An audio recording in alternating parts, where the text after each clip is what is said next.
Salam budaya, salam lestari untuk kita semuanya. Kembali lagi di channel Dunia Kris dalam program Tukar Kauru. Dalam sekian banyaknya bentuk dapur pada keris, ada dua bentuk utama yang ada pada bilah keris, yaitu bentuk lurus dan bentuk luk.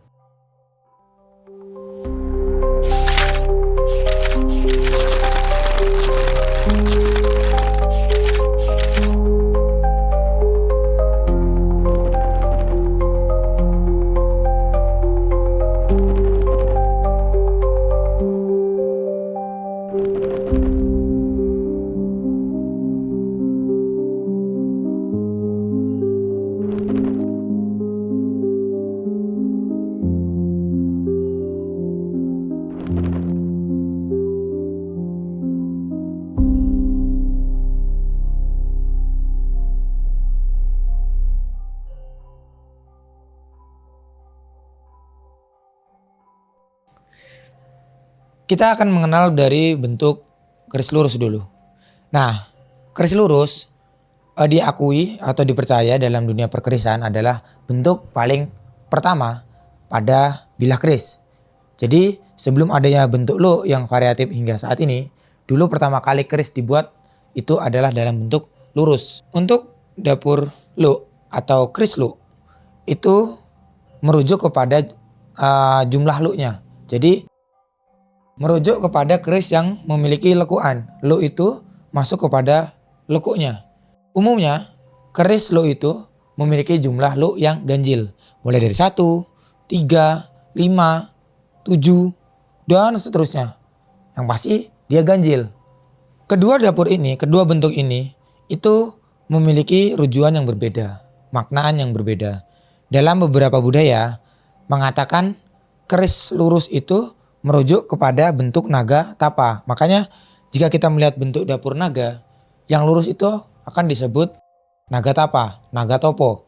Sedangkan yang luk merujuk kepada naga yang sedang aktif. Jadi bentuk naga atau bentuk saat naga terbang atau saat naga bergerak itu kan membuat bentuk lengkungan-lengkungan. Nah ini yang salah satu rujukan dari bentuknya. Kalau di dalam beberapa buku yang pernah saya baca seperti itu.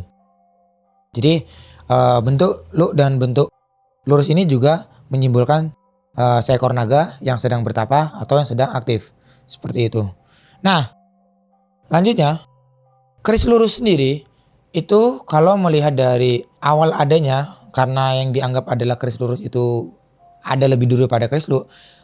Ada yang menggambarkan bahwasanya keris lurus ini sebuah simbol kesederhanaan atau awal mula bentuknya keris kan, kesederhanaannya. Nah berbeda dengan luk tadi. Kalau luk itu menyimbolkan sebuah ambisi atau mungkin saat itu ketika para empu atau pengrajin keris atau pandai besi telah berhasil membuat keris-keris dalam bentuk lurus, ada sebuah ambisi atau keinginan untuk membuat sebuah mahakarya yang dalam bentuk lain. Sehingga ambisi inilah menimbulkan apa memunculkan bentuk keris yang luk tersebut.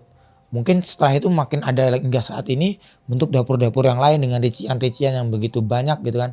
Karena yang kita ketahui ya, namanya karya seni itu kan pasti selalu akan mendapatkan sebuah perubahan dan inovasi. Nah luk inilah menjadikan simbol ambisi para pengrajin untuk membuat inovasi-inovasi baru pada bilah keris. Walaupun saat ini beberapa inovasi juga ada juga yang dalam bentuk keris lurusnya juga gitu. Hanya simbolnya saja. Mengambil dalam makna keris lurus itu dapat dimaknakan sebuah perjalanan hidup yang tegak lurus. Lurus menjalankan kewajiban, meninggalkan larangan. Nah seperti itu. Lurus itu masuk kepada prinsipnya, prinsip hidup. Sedangkan keris luk itu menggambarkan sebuah rintangannya. Rintangan saat kita menjalani perjalanan tadi menuju suatu tujuan. Nah luk ini yang menggambarkan setiap adanya cobaan, setiap adanya hambatan yang dimana kita harus membuat langkah yang berbeda untuk mencapai tujuan awal tadi, terus langkah yang berbeda lagi untuk mencapai tujuan awal tadi. Nah luk inilah yang menggambarkan itu. Lurus maupun luk itu tetap memiliki kesinambungan yang sama gitu. di mana lurus tadi menjadikan prinsipnya, kita akan tegak lurus dalam suatu tujuan, dalam menjalankan kehidupan. Nah, dengan menjalankan tadi kewajiban-kewajiban dan meninggalkan larangannya. Lalu lu ini menjadikan simbol dari rintangannya. Jadi perjalanannya, yang satu prinsipnya, yang satu lapangannya gitu. Yang lurus prinsipnya, yang lu adalah lapangannya, bahasa kasarnya seperti itu. Dari setiap makna tadi, akhirnya keris-keris inilah yang akan membawa kita kepada tujuan hidup. Keris memang membawakan sebuah makna simbol atau makna filosofi atau makna prinsip. Dan kita sebagai pemiliknya yang seharusnya memahami itu, mendalami itu dan mengamalkannya sehingga kita mencapai suatu tujuan tadi. Jadi prinsip keris tidak akan membawakan suatu tujuan kepadamu, tetapi keris bisa mengarahkanmu kepada suatu tujuan jika kita memahami setiap makna dan menerapkannya dalam kehidupan kita. Seperti itu. Mungkin ini dulu yang bisa saya sampaikan. Jika ada salahnya, jika ada kurangnya, saya mohon maaf. Dan kembali lagi kepada prinsip awal, kita memaknai keris bukan hanya sekedar mistisnya, tetapi juga makna simbolik di dalam kerisnya dan pelajaran-pelajaran yang bisa kita dapat dari keris tersebut. Sehingga nanti kita mendapatkan suatu hikmah dalam kehidupan. Sekian, saya pamit undur diri.